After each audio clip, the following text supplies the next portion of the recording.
Have you ever felt like the world was ending?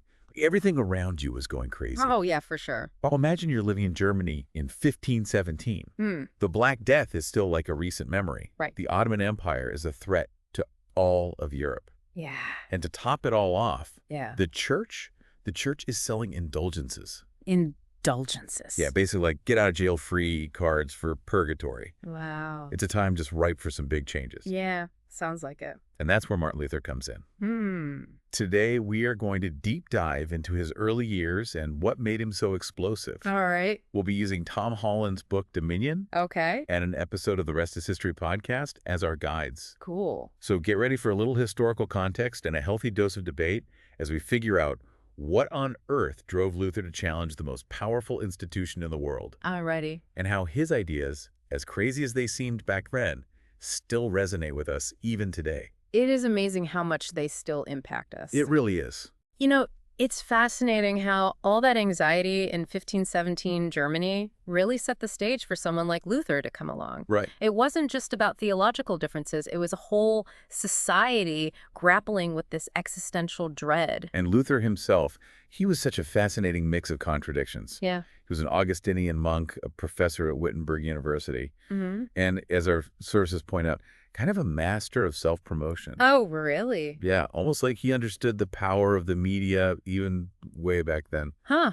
Well, the printing press was relatively new at that point, Exactly. and Luther really used it brilliantly to get his ideas out there. That's right. I mean, think about it. Yeah. His famous 95 Theses, where he challenged the church's practice of indulgences, Right. they weren't just nailed to a church door. No. They were printed and spread all over the place. Yeah, they sparked debate and controversy everywhere they went. And, you know, the reactions, they were all over the place. You had Yeah. the Dominicans, who were the ones selling indulgences. Naturally, they tried to discredit him. Of course. But then students at the university, they were really supporting his cause. Right.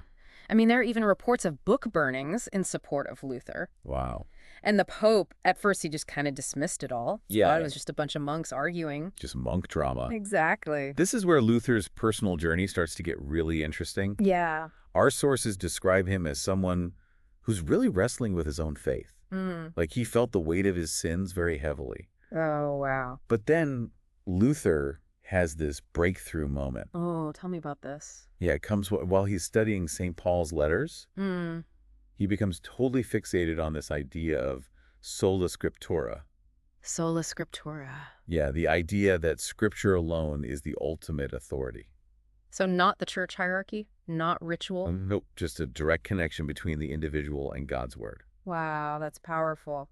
And this idea, individual truth and conscience, that's something we still grapple with today. Yeah, you're right. I mean, think about how people approach spirituality now. They pick and choose beliefs that work for them. Exactly. Yeah, and it raises some big questions that were around even back in Luther's time. Like what? Well, does all this emphasis on individual interpretation just lead to chaos? Mm. Some of Luther's critics definitely thought so back then. Right. And honestly, it's a debate that is still going on today. That's true. Now, Luther wasn't content to just sit in his monastery with all these radical ideas. What did you do? He really put himself out there. Oh. Yeah, he traveled all over Germany just to debate these ideas. Really? Yeah, he engaged in these theological sparring matches with some of the leading minds of the time. Huh, so like a 16th century speaking tour. Yeah, exactly, but with way higher stakes. I bet. And he never shied away from controversy. Hmm. For example, the Leipzig debate. He ended up defending Jan Hus. Jan Hus? Yeah, he was a condemned heretic. Wow, that was a bold move. It really alienated him from the church establishment. Yeah, I can see why. And it wasn't just his ideas that made him stand out. What else? He had this incredible way with words. Really? Yeah, you could craft these incredibly memorable phrases and cutting insults. Oh, give me an example. Well, one of the sources even called him the meowing idiot. The meowing idiot. Yeah, I know, it's kind of funny. It is. It's a little strange, but it sticks with you. Exactly. He knew how to get people's attention. Well, he definitely knew how to use rhetoric to his advantage. Yes, he did. I mean, he used humor and wit to make his opponents look bad and to really draw people in. It's a good reminder that even back then, personality and the ability to hold a crowd, it really mattered. Absolutely. It still matters today. By 1520, Luther was really up in the ante. What do you mean? He published a ton of writings Hmm. attacking everything, like priestly celibacy Okay. to even the Pope himself. Wow. He called him the Antichrist. Oh, my. And some of those writings get pretty personal. Really? You can really sense the resentment towards the Italian-dominated church, Hmm. almost like a hint of early nationalism in Luther's words. That's interesting. The Pope wasn't just going to sit back and take all that. So what did he do? Well, he issued a papal bull condemning Luther's teachings Yeah. and demanded he take it all back. So what happened? Well, Luther responded in a very dramatic way. Oh, how so? He burned the papal decree in public. Oh, wow. He turned excommunication into an act of defiance. That's It incredible. wasn't just about rejecting the Pope's authority. What was it about then? He was rejecting the entire system, the whole church structure that he saw as corrupt. Wow. So by the end of 1520, Luther is excommunicated, officially outside the church, and his fate is kind of up in the air. It sounds like things are about to get really interesting. They are. I can't wait to see what happens next. Me too. But Okay. first, But, I think it's important to pause here okay. and realize that even though Luther seems like this figure from a distant past, his ideas, like about individual conscience, the power of media, and even nationalism, Yeah. they are incredibly relevant to the world we live in today. He was a huge catalyst for big shifts in how we think about faith, authority, and individual freedom. Yeah, I can see that. And that's why studying Luther is so fascinating. For sure. He gives us a look into this pivotal moment of change when people started challenging long-held beliefs Right. and new ways of thinking about faith, authority, and freedom emerged. It really was a turning point in history. It really was. I'm excited to keep digging into this story. Me too. So we left off with Luther excommunicated, right? Basically declared a heretic. Right. And now he's facing a really uncertain future. Yeah, what happens to him? Well, his fate is kind of in the hands of the Holy Roman Emperor, Charles V. Charles V. Yeah, a young guy, but super powerful, ruler of a vast empire, including Spain and all their new territories in the Americas. So this Charles V, he had a lot going on. Oh, yeah, he was busy. How did he deal with this rebellious monk? Well, it was a tricky situation for him. How so? Well, Charles V was a devout Catholic. Right. He couldn't just ignore the Pope, but he also needed the support of all the German princes. And some of them were actually quite sympathetic to Luther and his ideas. Okay, so how does he handle all this? Carefully. What did he do? He called for a big assembly, a diet, they called it, in this city of Worms. Worms. Yeah, and Luther was ordered to appear before the emperor Oh, wow. to defend his writings. I bet that was a tense moment. It was a huge moment in history, full of tension. So what happened? Did Luther show up? He did, yeah. They granted him safe passage. Okay. But the risks were still huge. I mean, if he didn't recant, if he didn't take it all back, Yeah. he could be declared an outlaw, Oh, wow. subject to arrest, even execution. I can only imagine the pressure he must have felt. It's hard to even fathom this defiant monk Yeah. standing there before the most powerful man in Europe Yeah. with his life on the line. Did anyone come with him? Like, to support him? Oh, yeah, tons of people. He Wow. arrived in Worms almost like a celebrity, Wow. you know, huge crowds. It's clear his ideas had really struck a chord with people. Yeah. There was a lot of support for him. Even the emperor had to take notice. So picture it. Luther before the emperor, surrounded by all these nobles and church officials. What a scene. What did he do? He refused to recant Oh, wow. unless they could prove his teachings wrong. And he said, famously, "Here I stand. I can do no other." That's incredible. Really powerful words. It really shows his conviction, like how much he believed in what he was saying. He really believed it, and it had a huge impact on the people who heard him. So what happened next? Was he arrested? Well, Yeah. the emperor, he was furious, Yeah. but he also didn't want to start a full-blown rebellion. So what did he do? He issued something called the Edict of Worms. The Edict of Worms. Yeah, which declared Luther an outlaw, Okay. but it didn't order his immediate arrest. So what did it do? It was kind of a stalling tactic. A way to buy time. Exactly, but it didn't really solve the problem. Yeah, it seems like this Edict of Worms was a pretty big deal. It really was a pivotal moment. Why? It showed that Luther's ideas had taken root. They couldn't just be brushed aside. Yeah. The Reformation, it was in full swing now. I bet Luther wasn't just going to sit around and wait. Oh, no, he didn't. What did he do? He went into hiding, but he kept writing. And get this, he translated the Bible into German. Wow, the whole Bible. The whole thing. That must have been a huge undertaking. It was massive, and it had a big impact on Germany, on their language, culture, literacy, everything. It helped shape their identity as a people. Exactly. It was a key moment for them. Meanwhile, back in Wittenberg, what were Luther's followers up to? Well, they were busy putting his ideas into practice.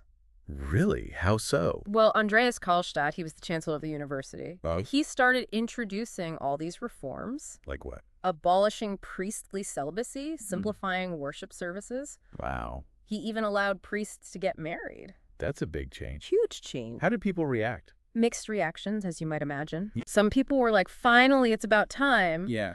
But others, they felt like their world was being turned upside down. It was a chaotic time, a lot of upheaval and uncertainty. So Luther's in hiding. His ideas are being put into practice, sometimes in ways he probably didn't even intend. It's true. It's all happening without him really being there to control it. Did he ever go back to Wittenberg? Eventually, yeah, he went back. And he tried to get things under control, you know, rein in some of the more extreme stuff. Yeah. But it was too late. The genie was out of the bottle. The Reformation had taken on a life of its own. Exactly. It was bigger than just him now. It really makes you think how one man's actions can have these huge ripple effects. It's true. It's amazing to think about. You know, it makes me wonder, Luther wanted to reform the church, but did he ever think it would lead to this? To what? To this huge split, to entire new branches of Christianity? That's a good question. His intentions were complex. Yeah. And the consequences, well, they were far-reaching. But one thing is for sure, he changed things irrevocably. Yeah. He set forces in motion that shaped the course of history. And we're still feeling those effects today. Absolutely, in ways big and small. So we've seen Luther go from this tormented monk to this defiant reformer. Right. We saw him face down the emperor. Yeah. And we've explored how the Reformation started to take shape. Where do we go from here? So we followed Martin Luther from tormented monk to this guy who's like, I'm not backing down. Yeah, defiant reformer for sure. We saw him face the emperor. Right. And we've seen the Reformation start to take off. It's spreading. Yeah. Now let's look at the wider impact of his actions and his ideas. Okay, so good. It's amazing how quickly the Reformation spread through Europe. Yeah, it really took off. Luther's writings, they were everywhere thanks to the printing press. Right, translated into all sorts of languages. People were hungry for this message of reform. Yeah, they wanted a closer connection with God. Do you think it was just scholars and theologians who were into this? Oh no, not at all. What about everyday people? Yeah, they were all over it. Really? Our sources talk about ordinary people, peasants, city dwellers. They loved Luther's message. So what did they do? They started forming their own ideas about the scriptures, questioning all the traditional practices. This must have been a crazy time to be alive. It was a huge shift, transformative. What kind of changes did it lead to, like, in society? Well, it wasn't just about doctrines anymore. It was about changing society itself. People wanted more control over their religious lives. Exactly. They didn't want to just sit there and listen to the church tell them what to believe. What were some of the specific changes people wanted? Well, they wanted to get rid of the rule about priests not getting married. They wanted simpler church services. And they even wanted the liturgy translated into languages they could understand. Wow, that's pretty radical. It was. And the church's reaction, well, it was mixed. Yeah, I can imagine. Some people saw these changes as good, necessary even. But others felt like everything they knew was falling apart. Did it cause any major conflicts? Yeah, actually, all this tension eventually boiled over into something called the Peasants' War. The Peasants' War, what was that about? Well, the peasants were inspired by Luther's ideas about equality and freedom.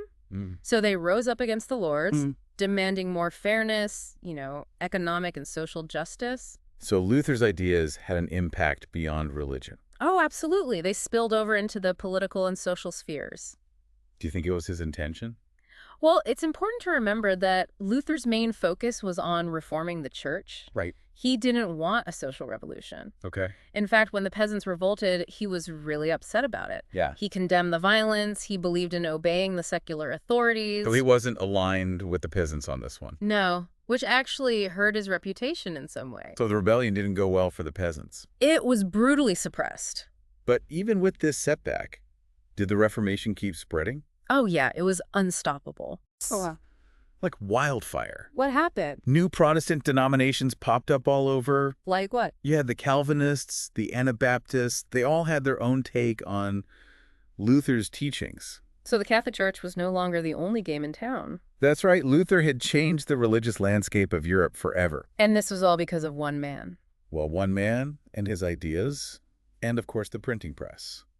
You know, it's amazing how relevant this all feels today. It really is. I mean, the Reformation set the stage for our modern ideas about religious freedom, individual conscience, separation of church and state. It's true. These are concepts we're still debating today. So what can we learn from Martin Luther and this whole Protestant Reformation thing? I think his story shows us the power of believing in something. Yeah. And the power of new technologies to spread ideas, and this fight for religious freedom, it never really goes away. It's also a reminder that even when things seem scary and uncertain, people can still make huge changes. And that wraps up our deep dive into Martin Luther and the Protestant Reformation.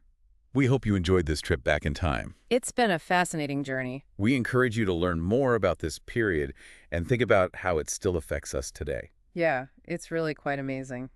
And if you like this deep dive, make sure to subscribe to our show for more explorations of history's most interesting people and events. We'll be back soon with more. Thanks for listening.